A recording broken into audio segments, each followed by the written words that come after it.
Surat railway police સ્ટેશનના part A ગુનો registered number 2025 BNS કલમ 303(2) મુજબનો અનડિટેક્ટેડ રહેલ ગુનાનો ભેદ ઉકેલી આરોપી મનોહર રવિન્દ્ર બોરસને ઝડપી પાડતી Surat railway police GRP incharge મહેરબાન પોલીસ અધિક્ષક શ્રી યશપાલ જગાણીયા સાહેબ પશ્ચિમ રેલવે વડોદરા અને નાયબ પોલીસ અધિક્ષક શ્રી DH ગોર સાહેબ પશ્ચિમ રેલવે સુરત વિભાગ સુરત નાઓએ અનડિટેક્ટેડ ગુનાઓ ડિટેક્ટ કરવા ખાસ સૂચના અને માર્ગદર્શન આપવામાં આવેલ, જે આધારે પોલીસ ઇન્સ્પેક્ટર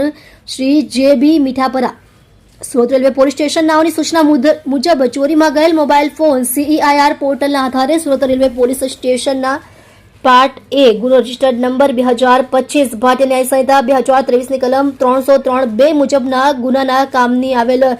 કોલ ડિટેલ્સના આધારે આરોપી નામે મનોહર રવિન્દ્ર જાતે બોરસે, ઉંમર વર્ષ 34, ધંધો ડ્રાઈવર, રહે ઘર નંબર 106 સાઈ બંગલોઝ, વિજલપુર, તાલુકો જલાલપોર, જિલ્લો નવસારી વાળાને પકડી પાડી તેની અંચળતીમાંથી એક સેમસંગ કંપનીનો જેનો મોડેલ નંબર M52 જે મોબાઈલ ફોનની કિંમત ₹10,000ની મત્તાનો મુદ્દામાલ મળી આવતા પંચનામા વિગતે તપાસ અર્થે કબજે કરી કાયદેસરની કાર્યવાહી કરી પ્રશંસનીય કામગીરી કરેલ છે.